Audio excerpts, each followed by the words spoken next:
Hey everybody, thanks again for joining Tankers Fantasy Football here, where today we're going to talk about the AFC West. So we got the defending Super Bowl champ Denver Broncos. We got some Kansas City Chiefs. We got the Chargers. And we got some Oakland Raiders. It might be the Las Vegas Raiders in your future, but for right now we're still talking about the Oakland Raiders. So, we're going to kick it off with headlines. All them headlines. We're going to do a headline from the AFC West. We're going to talk about a running back from the division, and that is Jamal Charles. And what's happening out there? Like, he's going like early second all day, but now I'm talking about not even thinking about drafting him until the fourth. I mean, they're saying he's like Spencer Ware's getting reps with the first team, Sharkandrick West is getting reps with the first teams, and if there's enough, Jamal Charles gets some first team reps too. It's like, what are they talking about? Where is this coming from? They came out and they said that Jamal Charles is not expected to start week 1. And there's another report saying that he might not even play week 1. Like, this is just crazy. Like, how big of a... I mean, if they're, like, still talking smoke and mirrors, like, I'm super afraid. Like, what's this maybe not week 1? Smoke and mirrors. That's talking maybe not week 2. Maybe not week 3. And, like, when does this stop? He's got some age on him. This is his second ACL reconstruction that he's had. I mean, the guy's always had a brilliant yards per carry, but... I mean, if he's not healthy enough to beat out Spencer Ware, I mean, what are you going to do with him? I mean, I'm scared to death of him right now. Like, if somebody else is still in love with him in, like, that second round, maybe even third round, I'd just let somebody else in your league handle him. I really would.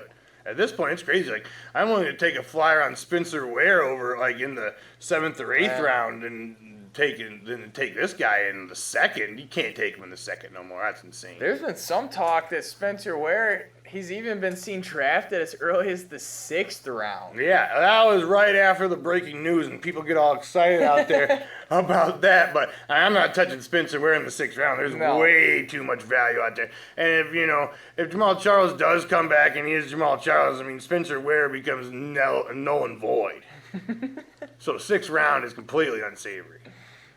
All right, let's get into the studs here. We're going to start it off with the receiver for the Super Bowl champs, and Demaryius Thomas. Now, you people probably, Demaryius Thomas is going to have Simeon thrown into this year, but maybe some Paxton Lynch as the year goes on. But, I mean, those guys might not be that good, but, I mean, I don't think they can be as bad as Peyton Manning was last year. I mean, Peyton Manning was gross, people. He only had, 8 touchdowns on the year? Or 8 or 9 touchdowns, and 3 of those touchdowns came week 2? Like, oh my God. I mean, Demaryius still had 105 catches for 1,300 yards and 6 touchdowns with the ghost of Peyton Manning out there at the helm. I know Brock Osweiler did a little bit of work, but we're talking mainly the ghost of Peyton Manning. He's got about as good as a floor as any receiver out there. I mean, he averaged almost 12 touchdowns a year in the 3 years before last year's 6. I mean, 6 years taking a dip, and he still produced top 10 numbers for you. In last 4 seasons, he's averaged over 100 catches a season. 100.5 catches a season in the last 4 years. I mean, he's averaging 1,450 yards in the last 4 seasons. I mean, my God, that's production. That is so good. I mean, especially when he's going, mid-third now? I mean, you got to hop up on that mid-third, people. If you can sneak him at the 5th or 6th pick in the 3rd, I mean, that's gold. This time around last year, we're talking about this guy, late 1st-round pick. And we're saying in, dynasty leagues, he's a top 3 wide receiver. I mean, people are talking about how he's a wide receiver 2 now. I mean, he's at least a low-end wide receiver 1 at bare minimum. I mean, you think this guy's still... I think this guy's still going to get 90 to 100 balls easy, even with, parking lot practice squad bums throwing it to him. I mean, I'm serious. I mean, the guy's durable, too. He hasn't missed a game in 4 seasons. The main thing starting out his career, first 2 years, he couldn't stay on the field. But since then, he's figured things out, and he's a man every week doing it for you. And... not just on the field, but he's getting consistent catches every single game. Every game. I mean, last year we're talking about noodle arm Peyton Manning and Brock Osweiler at the helm, and he still only had 1 single-digit game in PPR. I mean, that's Boss Hoggin. He was averaging 16.7 points a game. I mean, that's not incredible, but that's getting it done. That's getting it done, especially if he's only giving you one single-digit week. I mean, 11 games, the guy had 14 points or better in PPR. I mean, this is insane. This guy is doing it for you. Even when people say, oh, he had an off year. Yeah, he had an off year, because I guess he wasn't scoring 12 touchdowns for you like he averaged in the 3 seasons before he last. But, I mean, if his off year's last year, I mean, sign me up. It's crazy. I mean, even last year he had 11 games over 14 points, averaging almost 17 points a game. 7 games of 90 yards or better, 9 games with at least 7 receptions. And, I mean, PPR, that's Boss Hoggin. And only 2 games where he didn't get 5 catches. 2 games. 2 games where this guy couldn't get 5 catches for you. I mean, that's like talking about Antonio Brown numbers of receptions. And this guy's getting it done out there. And they're talking about getting it done. We're talking about a down year, and he's still getting it done. So I don't think he can do any worse than he did last year. And with that mid-third average draft position, sign me up. And I'm serious. With the third-round draft position, he's literally giving you a wide receiver 1 floor. I mean, that is his floor, and that is still so solid. Solid production. Solid production. Now we're going to talk about another wide receiver stud coming out of the AFC West. And this guy might have only played 8 games last year for the San Diego Chargers. But he was good for those 8 games. In those 8 games, Keenan Allen caught 67 balls. That's over 8 receptions a game. I mean, my goodness. He had 3 30-point weeks in PPR in the 8 weeks he played. I mean, that's almost half. 3 30-point weeks? He averaged 20 points a game. I mean, this is crazy. Only 1 single-digit game? He was on pace to be a top 5 wide receiver. I mean, if you would have put his points down over the next 8 games, he was like the 5th. He would have nudged... Allen Robinson out of the wide receiver ranks. He would have pushed him down, and Odell Beckham. I think he pushed Odell Beckham Jr. and Allen Robinson out of the top 5 and 6 because, I mean, if he would have played 16 games, this guy would. If he would have kept getting these targets, my goodness. And he only had 89 targets, but he caught, like we said, 67 balls, 75% of his targets. 75% catch rate. That is amazing. If Julio Jones would have done that last year, he would have had over 150 catches. I mean, 75% catch rate. I know these passes aren't going more than like usually 10, 15 yards downfield, but still. I mean, Uncle Phil loves this guy. I mean, if he's going to play 16 games, I know he's still getting kind of drafted like the value that was. I mean, he's still going like early to mid-second. But if you're looking for a guy with a very high floor, I think he's your boy. I really do. It's just amazing that Phil's been able to do this. And this is probably Phil's favorite target, besides Gates, of course, but at receiver since like Vincent Jackson. Yeah, I mean, I think Keenan Allen might be the best wide receiver Uncle Phil's ever played with. I mean, Vincent Jackson this, Vincent Jackson that. I mean, Vincent Jackson was never the show-stopping main event out there. He really wasn't. I think his most balls he ever caught with him was like 69 or 70 in a season. I mean, that's not amazing. I mean, talking about Rivers, he's had 4,000 yards in 7 of the last 8 seasons. And in those 8 seasons, he's averaging 30 touchdowns a season. I mean, that's Boss Hoggin out there, Uncle Phil. And average over 5 or more 300-yard games in a season in that stretch. I mean, I know that's not Drew Brees is averaging 10 300-yard games a year, but I don't think anybody else is doing that besides Drew Brees. So if you can even talk, I mean, this guy isn't getting drafted like he's as good as he is either. Him and Eli Manning are both going about the 8th or 9th round. Getting no respect out there. It's ridiculous. And what's crazy is those 2 guys, they both don't miss games. I mean, Uncle Phil hasn't missed a game in 10 seasons. And Eli Manning's never missed a game. I mean, if you want durability and production, talking about 30 touchdowns, write them down. Talking about 4,000 yards, write it down. You're talking about Uncle Phil and Eli Manning. And it's crazy that these guys get no respect. I mean, the only thing you can really 10th round picks on these guys. The only thing you can really say bad about Uncle Phil is that he's averaged 17 turnovers in those 8 seasons, which, I mean, a lot of leagues don't even penalize you for fumbles lost, and a lot of leagues I'm in only give you -1 or -2 for interceptions, so that's not really that big of a deal. I mean, I think Uncle Phil is a value play at quarterback of the season. I still think he's first-tier quarterback, at worst low first tier, and you can get him almost double-digit rounds. I mean, they brought in Travis Benjamin. That's going to help Uncle Phil out there. If Gates can stay on the field and Keenan Allen stays on the field with Travis Benjamin now at the helm, and Melvin Gordon giving anything to help take the pressure off. Top 5 Uncle Phil on the season is not insane by any means. I think it might be almost a write-it-down situation. I mean, if all those dudes can stay healthy, there's no reason why Uncle Phil can't be top 5. He was the first quarterback for weeks last year until Keenan Allen went down. I mean, Keenan Allen's on pace to break single-season reception records. It was just crazy. Well, we're going to bust out some bums. Bust them out. We always talk about the bums. Okay. This guy I'm not really soured on completely, but last year, I mean, it was pretty rough for old Latavius Murray. It was a huge disappointment for him. But he was still, a top 12 running back? I mean, it wasn't that bad. I mean, I know running backs last year was god-awful. The big thing was he stayed on the field. That's pretty much the only reason why he finished that high. He was that guy that got a C in class because he just happened to show up every day. I mean, other than that. Participation grade. He got a participation grade. He showed up to pee, he had his shirt. He had his shirt on, he had his shorts on, and they're like, all right, bro, we'll give you a C. But, I mean, I'm talking, this is pretty lackluster stuff. He had, almost the points per touch of Isaiah Crowell. He had, 0.67, 0.68 points per touch, and Crowell's at 0.66. I mean, that is not very good. The guy had 8 games in single digits in PPR last year. 8 games. Half of the season, the guy finished under the Mendoza line of 10 points, and that is not very savory. And only 2 games of 20 points or more.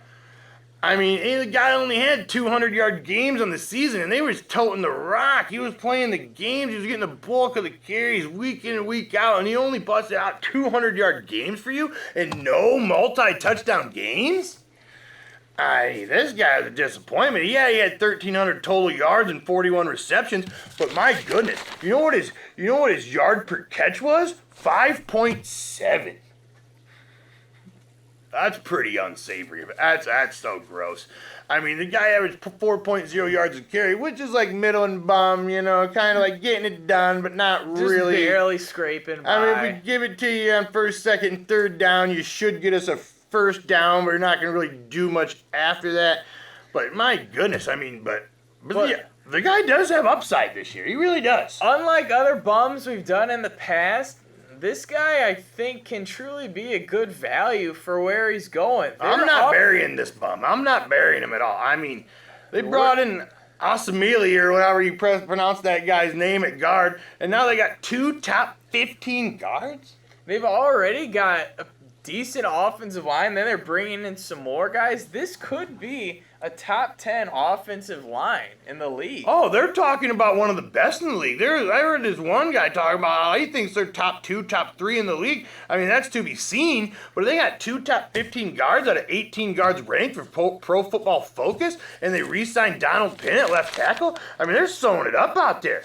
I mean, this guy, I think if Latavius Murray can maybe get a little bit more yards after contact and hit the holes, I mean, he's got the speed to take it to the house, but I mean, if he can still continue to get the workload that he did last year, I mean, he's getting drafted in the 5th round? I mean, we got him in the 5th round the other day. He's been going 4th, 5th round, and like we said, if you get him as your RB2, last year, even though it was sketchy, he finished as an RB1. I mean, he did. It was the last RB1 spot, but if the guy doesn't get unseated by DeAndre Washington at any point, I mean, if this guy is the featured back for 16 weeks, there is no way. With that offensive line, there is absolutely no way that he doesn't finish as a solid RB2. And in the 5th round, that's what we're talking about is RB2. You're not drafting to be RB1. I mean, you may be, but you're stacked at wide receiver at that point if you did, and that's not too bad. I mean, I'm saying this guy's top 15 back if he's the featured back for 16 games. I don't see how he can't be. This offensive line is incredible. It really is. But now we got another bum. This time we are digging him. I am. People like Travis Kelce, but guess what? I don't. And we're bringing out the golden shovel on this bum. I mean, my goodness. The guy had 8 games in single digits last year. Half of the season. I mean, he only had one 20-point week, and it was in week 1. And he also only had 100-yard game. And that was also week 1. So you went out there, you drafted him. You paid that top 3, top 5 tight end price that this bum always goes with for the last few years. He's been going off the board so high, it's ridiculous. And you look at this guy and you're like, oh man, he got me 2 touchdowns and 100 yards week 1. I knew what I was doing, man. This guy's going to be my 60 point all year. And you're like, oh, wait. He didn't score another touchdown till week 8. And he never had another 100-yard game all season. I mean, Wolf City. This guy's only had 5 touchdowns in each of the last 2 years. I mean, that is not sexy boy. People are like, oh, he's next Rob Gronkowski. He's next Rob Gronkowski. And I'm saying, why? Because they share a number? I'm not seeing any similarities with this bum whatsoever. I mean, let's talk turkey. Let's talk hard bum stats. We're just going to dig this guy. All right. He only had, oh my goodness, here we go. You know who had 200-yard games and Kelce only had 1? You know who had 2? You want to know about it? Ben Watson had 200-yard games last year and Kelce only had 1. Ben Watson. And I know Drew Brees reanimated Ben Watson's corpse, but if at any point you're getting beat out by reanimated corpses, you're bum city. I mean, we're talking about Zach Ertz. Zach Ertz had 200-yard games. I mean, my goodness. You know who also had 100-yard game? Let's talk about this. Travis Kelce had 100-yard game. You know who had 100-yard game? You know who had 100? Jacob Tamme and Charles Clay had 100-yard game. I mean, that's the company you're keeping, bro? I mean, that's not very good at all. I mean, let's just dig him. Let's just shove him in the dirt and bury him. We're going to dig him. He only had 8. Let me see. He only had 8 top 10 performances last year. That is not very good. I mean, he was only a top 5 3 times in any week last year. Although in weekly tight ends, he only finished top 5 3 times. And he was only top 3 once. And that was that week 1 game I was just talking about. Top 5 3 times. I mean, my goodness. You know who finished top 3? You know who finished top 3 more than Kelce? Zach Ertz. Zach Ertz had 2 top 3 finishes. Travis Kelce only had 1. And Zach Ertz isn't even on people's radar. He's not necessarily on my radar. But Travis Kelce's going off as the 3rd, 5th tight end off the board. I mean, that is absolutely gross. This is gross. I mean, he never even finished as a top tight end. He never even finished as a top tight end any week. I mean, my goodness. Zach Ertz even had a top finish. This is ridiculous. This is so bad. Is that enough on That is enough. I put it to him. And you still might be a believer. But I don't see why. We put it to him. Alright. We're moving on from the filth bombs. Oh, that was a run. That was a Let's talk steal. about some rising stock here. I put it on him. Okay, we'll go C.J. Anderson. Now, I'm not necessarily buying into this bum. Or this riser, I guess. He's a riser. He's a bum that's a riser. He's a bum riser. But he has reported to camp at his lightest yet at 217 pounds. I mean, when running backs lose weight, that's usually a pretty good sign for the next season. You look at LaShawn McCoy, he lost weight, and he got his career year and led the league in rushing. He lost weight again. CJ's losing weight. I mean, talking potential of 1,500-yard back, and I mean, I know that's pipe dreaming. But if the coach is talking about the potential of a 1,500-yard back, at least that's telling me this guy's going to get the workload. He's going to be the bell cow. I don't think Hillman's going next to undrafted. They don't want anything to do with him. I mean, you know how much the Denver Broncos want to run the ball? They drafted a fullback. No one drafts fullbacks. No one. So if you draft a fullbacks are usually just guys that show up at the practice squad, and you're like, well, we're not even really looking for a fullback, bro. But they drafted a fullback. You know what that tells me? They want to pound that rock. And in the last few weeks, he's gone from a 4th-round pick sliding up to the 3rd round. Is he? moving into the third round out there. He's going right behind Doug Martin in the third. Ooh, he's moving up. I mean, he is a riser. I mean, the guy's got 19 carries for 88 yards and a touchdown this preseason. That's 4.7. I mean, he's also got 4.7 yards a carry in the last 2 seasons. And, I mean, that's not necessarily amazing, but that's still getting it done. If he's going to get the workload at 4.7 yards a carry, it's very capable of getting it done for you. Yeah, in first half of the season, he came off so bad, but he was battling injuries. When he came back fully healthy, he actually had some pretty good games in there when they were in Pittsburgh and had that walk-off, or not Pittsburgh, in New England with the walk-off win. I mean, he put some games together in the postseason as well. I mean, if he can stay healthy and they're looking at him to pound the rock as much as they're saying they are, I mean, this guy could easily be a top tier 1 running back. I mean, RB1. Easy. I mean, that Grimlap system has to align out there. And I'm not sure it will, especially at where you get. I mean, his average draft position is getting unsavory in my eyes. I mean, I liked him at the end of the 4th like he was going like 2-3 weeks ago. But right by Doug Martin. I mean, I don't like Doug Martin, but I don't see how you don't take Doug Martin over him, man. That's just crazy. Another riser, and that's Amari Cooper here. As a rookie last year, had over 1,000 yards. I'm pretty sure that's the first Raider rookie receiver ever to do that. I mean, Amari Cooper, I mean, he is a riser too. I mean, now this Jamal Charles news, I mean, he's the first guy from the AFC West off the board. I mean, he's going early, mid-second. Yeah. And Amari Cooper, he's the first AFC West player off the board, and he's living with David Carr at training camp. You know, that makes me feel warm inside. And he played most of the season with a nagging injury. Yeah, he had a foot injury. And still put up those yards. He had a foot injury for, like, what they say, the last 5-6 games of the season. And you can kind of see where the foot injury takes hold of him. Like, during the end of the season, he kind of tapers off a little bit. But if he can keep this going and keep this report up, I don't think there's... I mean, Amari Cooper is talented. I mean, he might be borderline top 5 talent in the NFL. I mean, him and David Carr can get their report, like, and really get it going, and they're living together. I mean, that's good news. I mean, you know, staying up late, you know, talking it out, some pillow talk between the two of how they're going to get him open, and I love it. I'm all in on it. I drafted him the other day, mid-second, and I was in love with it. I really was. Who did we take him over? Him over Jordy. We took him over Jordy. I mean, I'm a little bit afraid of Jordy because, you know, 30-year-old white guy coming off an ACL, but he does. I mean, apparently Jordy does run, the offense does run through Jordy, and now he's got Aaron Rodgers throwing to him. He's got that going for him. But I don't know. I just think the upside and the stability of Cooper is just maybe a little bit better than old Jordy at this point.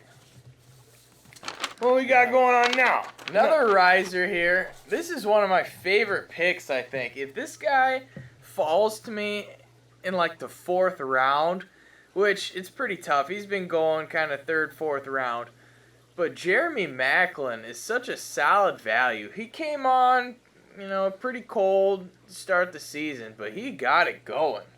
I mean, he was still averaging 16 points in those 15 games. He only had 4 single-point games, which isn't that great, but it's not that bad. But he had, you know, half the season he was at 15.9 or better. And the guy caught 87 balls for over 1,000 yards and 8 touchdowns. And I mean, he only had 2 of his touchdowns. Weeks 1 through 11? In weeks 12 through 17, he turned it on for you hot. Like, him and Alex Smith, like, fell in love with each other because he had 6 touchdowns. I mean, Alex Smith didn't throw a single touchdown to a wide receiver. Yeah, they broke that streak that was just insane. It was going on like 20 games or something like that. It is crazy. I mean, if you can get this guy as he's a solid wide receiver too. With wide receiver 1 upside. I mean, not like high end wide receiver 1, but he can sneak in there that 10, 11, 12 hole for wide receivers. I mean, there's no reason why he can't. But he is definitely, without a doubt, a very safe, solid wide receiver 2 pick there in the draft. Like we said, he's been going like early 4th round, and I will take him over Kelvin Benjamin all day. Oh yeah, I mean the guy had 20 points a week in that weeks 12 through 17 stretch. I mean, he turned it on for you.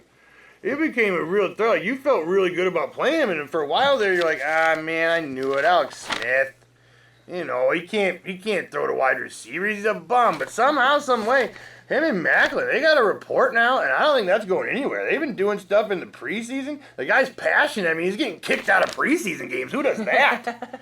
You're passionate enough to get kicked out of preseason games. I'm down. Another riser here, Melvin Gordon. We talked about him a couple segments ago, but he has looked so good in preseason, looking like the guy the Chargers paid up for in the draft to get. Couple long runs, long plays in there. Yeah, one long reception and another long run, and it's looking good. I mean, if he can take command of this backfield, I mean, he's creeping up that list, though. He's raised like three rounds. He's going, right now, he's smack dab in the heart of that 5th round. And that's a full 4 round up since like late July mock drafts. Like, he's climbing the boards, and rightfully so, though. I mean, at this point, it's getting kind of high reward, high risk kind of pick. But I mean, I'm still in love with it. Just today's the first time where I've seen his average draft position above Danny Woodhead. First time all offseason. That's a big step for him. It really is. I mean, I think it's crazy to say. Like, I'm not even sure Danny Woodhead's even the safer pick anymore. I really don't even know. I mean, because they still fed Melvin Gordon the ball. They just force-fed him the whole season, even though he wasn't doing much with it. But if he gets anything going, I think Woodhead goes to nothing. I really do. Oh, yeah. I mean, they want him to be that guy for them. I mean, Woodhead just might turn into that 2-minute drill guy who just, maybe Theo Riddick style. If Woodhead doesn't get his red zone touches and Melvin Gordon takes them from him, we're going to see a serious swing in value here. Because that's where Woodhead lives and dies, is that red zone. Well, we got some fallers. Put those arrows down for you. We'll talk about Emmanuel Sanders. Now, I mean, this guy's kind of like the forgotten brother, you know? I mean, Demaryius Thomas, people are hating on him because of the whole situation. So if they're hating on Demaryius Thomas, they're straight up forgetting about Emmanuel Sanders. And Emmanuel Sanders, I'll tell you what, he is one heck of a wide receiver. The only reason he's falling is quarterback play. You think last year, Demaryius Thomas had a down year because Peyton Manning's throwing the ball? Emmanuel Sanders had 76 catches for over 1,100 yards and 6 touchdowns. I mean, he had the same amount of touchdowns as Demaryius last year. I mean, I know those catches were about 30 off, and those yards were almost a full 200 off. But, I mean, he's still returning solid wide receiver 2 numbers with Noodle Arms and Brock Osweiler's out there throwing the ball. I mean, he finished as the 19th wide receiver in PPR. I mean, you really think he can't be a top 24 guy? Like, I don't see it. I think he can be. And where he's getting drafted, he's not getting drafted like he's going to be. He is sliding down boards like crazy. Like, people aren't even thinking about him. Late 6th to early 7th. Like, people aren't even thinking about this guy. It's crazy. Like, I'm looking, people are drafting what? Travis Kelce over him? I mean, my goodness, you just saw the shovel out of that bum. Drafting Jordan Matthews over him. Oh, my goodness. How Duke are you gonna Johnson over him. Oh, you're going to disrespect my boy Manuel out there drafting bums like that. You know where he's the person who's literally right next to him? Is a guy, D'Angelo Williams, who's going to play 3 games. That's his stock. He's compared to a guy who's going to give you 3 games. I mean, Emmanuel Sanders at this value, I mean, I'm not in love with him by any means, but my goodness. Like, people are showing him no respect. It's crazy. We got any other followers there? I don't think so. Do we have any other followers? I don't think so. We had Jamal Charles with a follower, but we talked about him in the headlines. Well, then we got, we'll bust into some value. We'll turn this around for you, give you some value plays. And with this Jamal Charles issue, I think Spencer Ware, I mean, if you can still get him late, I mean, if people in your league aren't respecting this news and you can still get, like, Spencer Ware. Like the 10th? In, like, the 10th, I'd jump all over that for sure. I mean, this guy could be the man for you. I think another guy, we hit on Cooper, but let's not forget that Michael Crabtree had a better year than Amari Cooper. He had a better year than Amari Cooper did last year. And he had 20 more points than Cooper. He finished as wide receiver 16. Cooper was wide receiver 21 in PPR. I mean, he had 3 more touchdowns than Amari Cooper.